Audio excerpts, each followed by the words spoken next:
Well, good morning. Could we have the last song put back up? You are stronger, you are stronger.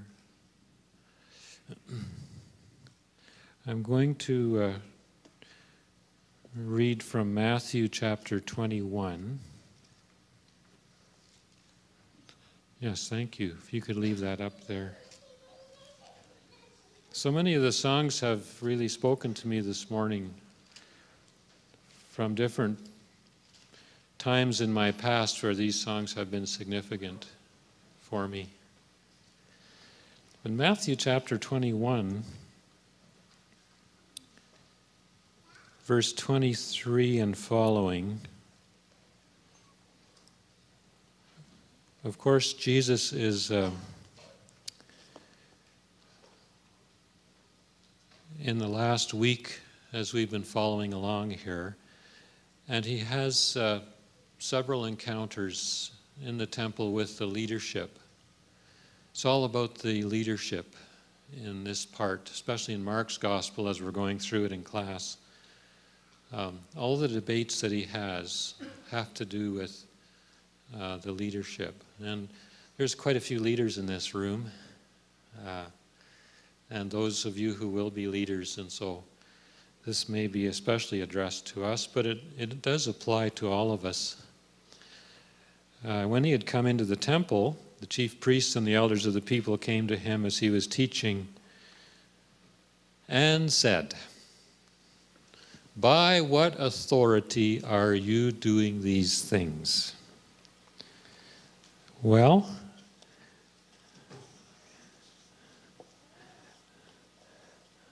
I've got a microphone in one hand, and I don't have a sermon outline in the other hand. I have scattered notes, and this is not my usual thing. So I don't know really why it's this way, but maybe it's all part of an enacted parable. I like to be in control.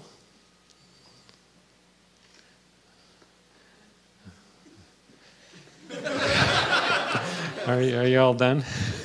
I mean, there's not much to look at here, but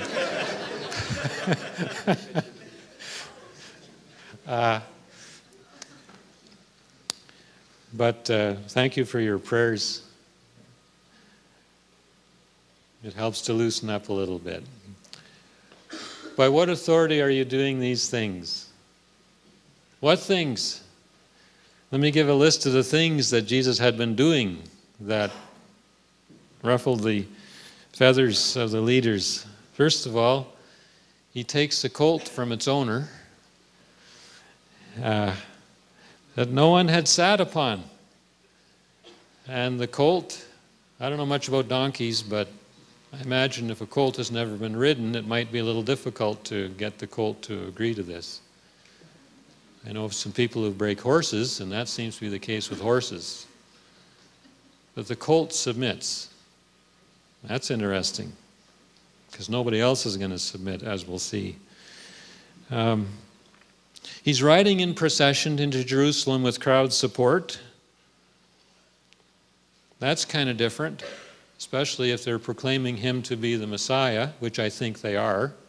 Not the leaders, but the common people, and the kids are having a ball, and the leaders are frustrated. He's upsetting the worship trading in the temple. He's healing the blind and the lame who seem to be hanging around where they shouldn't be. In the temple, maybe? Is that where they are? Breaking the rules. He's also then teaching in the temple, which isn't uncommon, but his content is rather unorthodox. He teaches as one having authority. And outside the temple, he's getting involved with all kinds of moral failures. So this is the last straw, and they asked him the question they think will actually cut him off.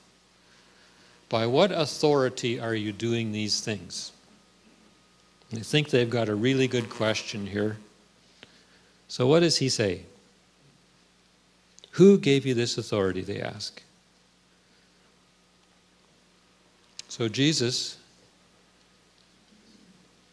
said to them, I will ask you one thing too, which if you tell me, I will also tell you by what authority I do these things.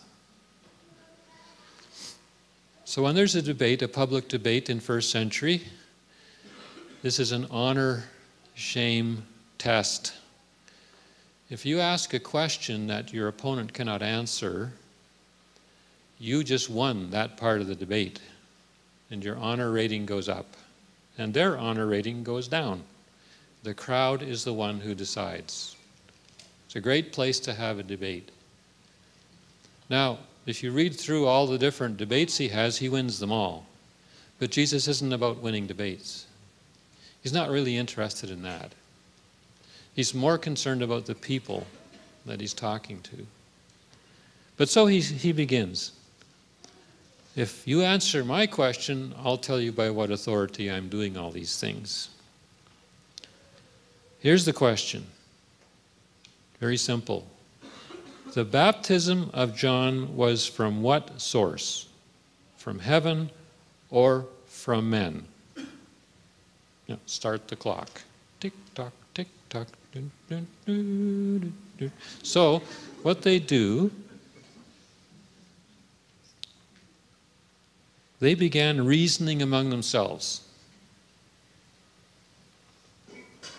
If we say from heaven, he will say to us, then why did you not believe him? Not a good option. Now, if we say from men, we fear the multitude.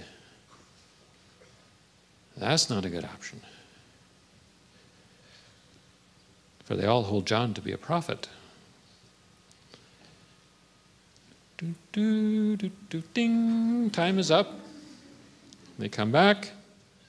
Answering Jesus, they said, we don't know.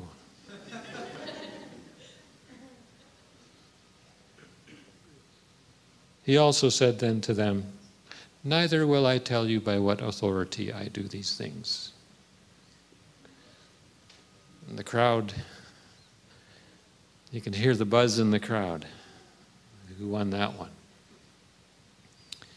But like I said, Jesus isn't about winning debates. He's not really interested in winning debates. But what has he done? He's starting to expose, if they want to see, he's starting to expose what's going on in their hearts. They can't even answer a simple question. Now, how come? These men are intelligent, they're not stupid. Was the baptism of John from heaven or from men? And they can't answer it.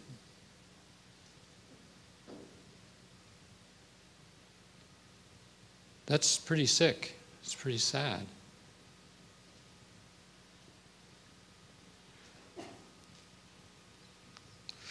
Then he throws out a parable, as he has this habit of doing. He tells a little story, throws it at their feet. Now, what do you think? A man had 2 sons. He came to the first and said, son, go work today in my vineyard. And he answered and said, I will, sir. And he didn't go. Came to the second, he said the same thing. He answered and said, no way, Jose. I'm not going to go and work in your vineyard, Dad. But afterward, he regretted it and went. Now, which of the 2 did the will of the Father? Simple question, right? You got a 50% chance of getting it right. They said the latter. Ooh, they got it right. Jesus said to them, Truly I say to you,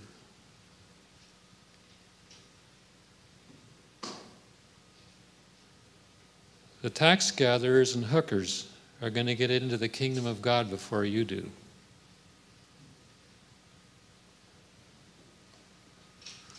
He goes on to tell another parable. For John came to you in the way of righteousness, and you did not believe him, but the tax gatherers and harlots did believe him. And you saw that, and you did not even feel remorse afterward so as to believe him. That's as far as I'm going to go in this passage. This one little parable he gives. And why couldn't they answer that first question?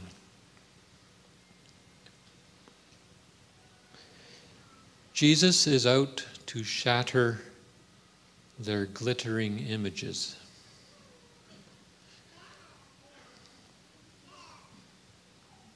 These leaders are what I've called circle drawers. I got that from Rick Watts. Circle drawing. Who's in and who's out? It's about settling down, building your fence, and trimming and fertilizing your lawn. When you do that, which is what I've done in the place we live, it means I'm not going anywhere. I'm settling down. You can't settle down and be a pilgrim. You can't settle down and follow Jesus. So forget about your lawn and forget about your fence. I'm telling you a parable, right? Keep fertilizing that lawn, right? But this is not very good news for those of us who like to have a place to land, to know that we've somehow arrived. I remember, maybe I still have this faint hope in my heart. I remember, though, early on as a new Christian, just out of university, I want to get to the place where I've figured it out. Because it feels pretty good when you know you've figured it out.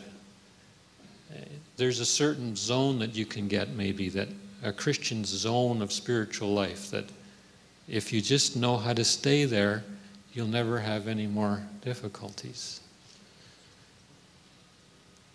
But then things happen, and you have to make some changes. A few years ago, there was an earthquake in Haiti, correct? In 2010. I looked in my journal just recently to verify this, and that happened on, I think, January the 12th.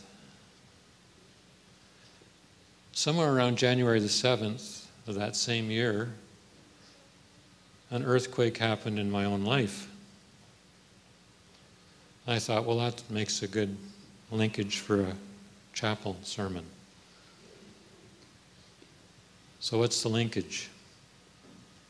Well, I went into the dean's office and I was given a letter. And I opened the letter and read it. And it said that I was not going to move forward as a professor. I was going to be put on probation until my behavior changed. What was my behavior? I was perennially late for class. Well, I knew I was late for a few classes. I'd gone through several courses that I had been teaching. Student feedback, late for class, late for class, late for class. I was stunned. And then I remembered a couple of students coming to my office at 25 after, and class would start at 1/2 past, right? And they came and said, well, class is in 5 minutes. And I said, yeah, I know that. I'm just finishing up my handout, going to the printer. And off I went with them, and I thought, well, that's interesting. I wonder why they're coming and telling me that. Well, it gets pretty bad when students have to come to your office in a kind way and not tell you that you're late, but they want to keep you from being late. Okay, so let me shorten this up. What was going on in my life? It was a blind spot. Everybody else knew I was too late all the time, but I had a rationale. In order to get a good handout, you know I rely on handouts a lot in my classes. How many of you have had one of my handouts?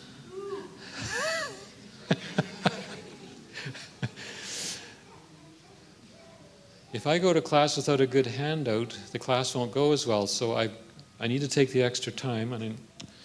Okay, class has started already. Well, but I've got to get this done. Make sure the printer works. Get that printed. Nice hot notes. And then you take them to class. And you walk in 10 minutes late. And everybody's sitting there. Nobody says anything. I said, I got the handout ready. I thought it'd be better to come late than blah, blah, blah. Now, psychologically, what do you call that?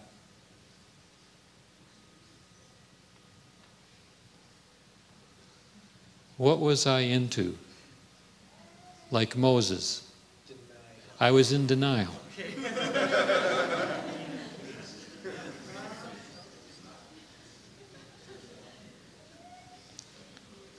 So here I am after 20 years of pastoring, 7 or 8 years of teaching, and I'm in denial.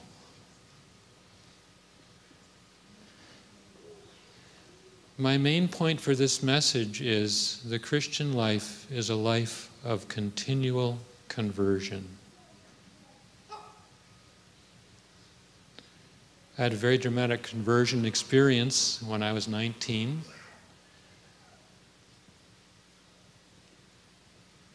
But conversion is a lifelong process.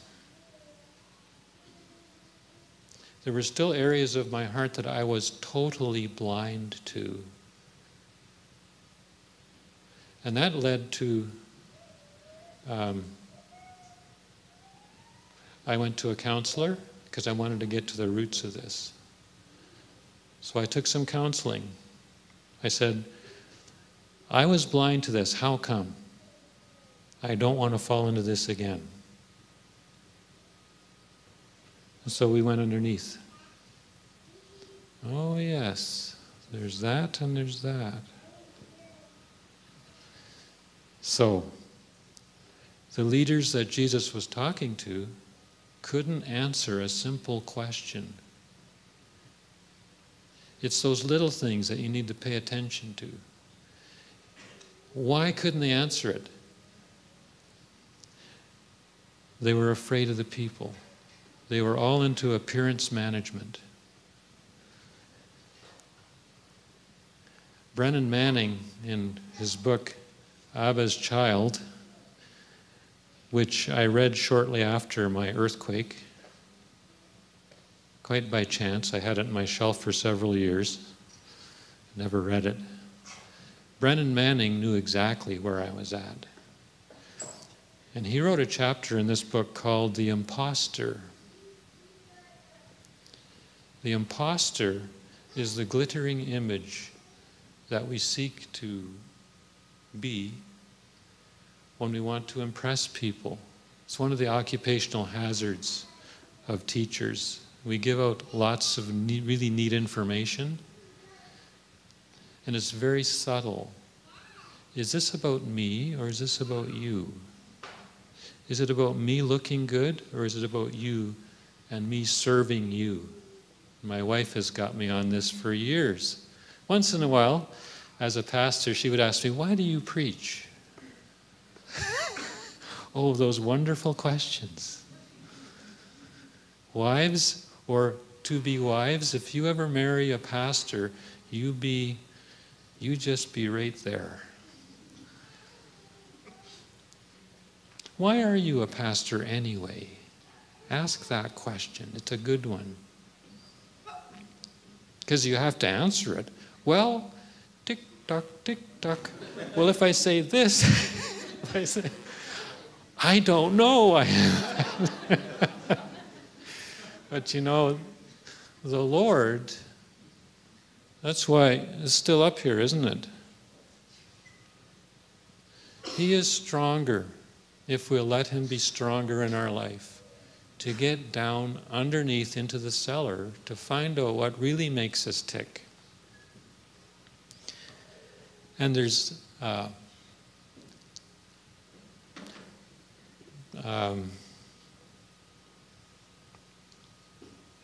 they had a chance to discard their glittering image, their appearance management.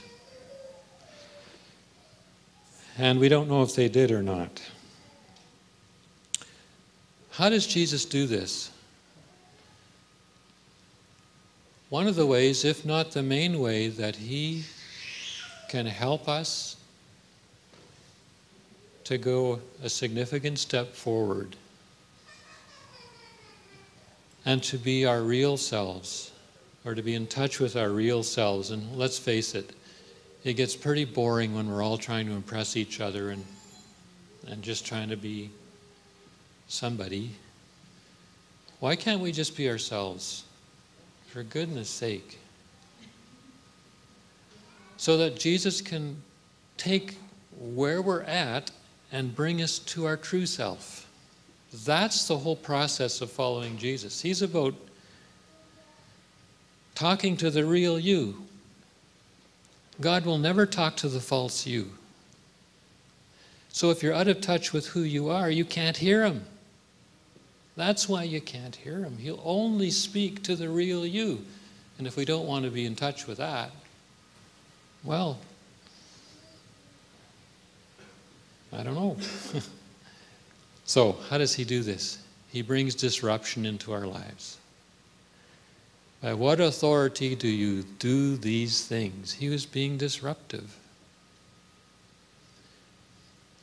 Jesus is the disturber of our lives. He is stronger than the things which make our lives fake. And a lot of that can be for different reasons. Some of us have learned that from growing up. We don't even know who we are. We've tried to please our parents so badly or whatever. We create this persona, right? Jesus isn't about personas. He wants the real you. He wants the real me. Right? In fact, the more you follow Jesus, the more you become your true self. The more Peter becomes Peter, the more John becomes John. Put your name in there. So I saw the desolation of smog last week. I know you all wanted to know that. Well, it's not quite as good as The Lord of the Rings. We all agree to that, but I thought it was well done. Why? Because of smog.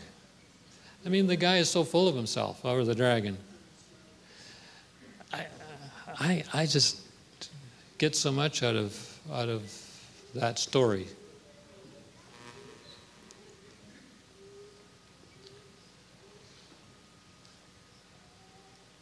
Disruptions.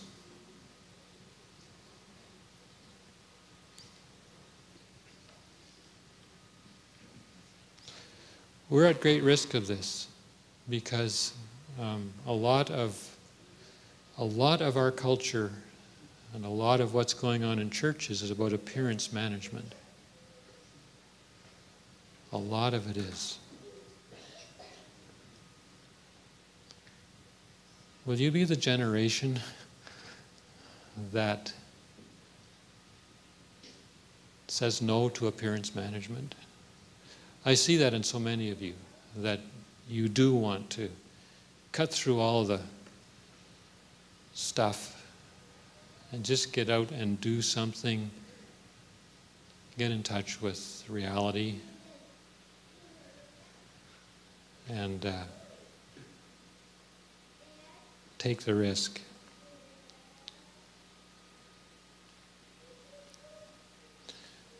So my final sentence is, the Christian life is not about trying harder. It's about opening wider.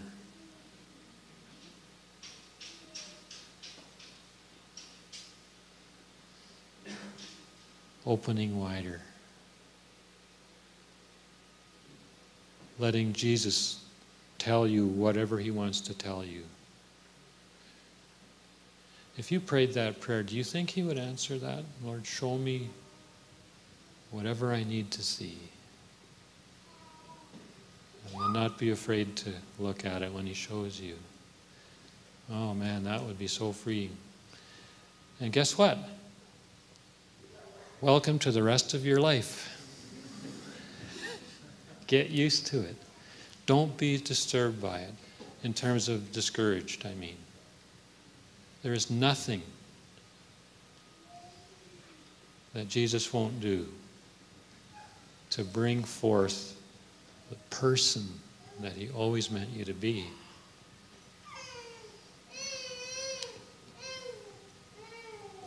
Amen.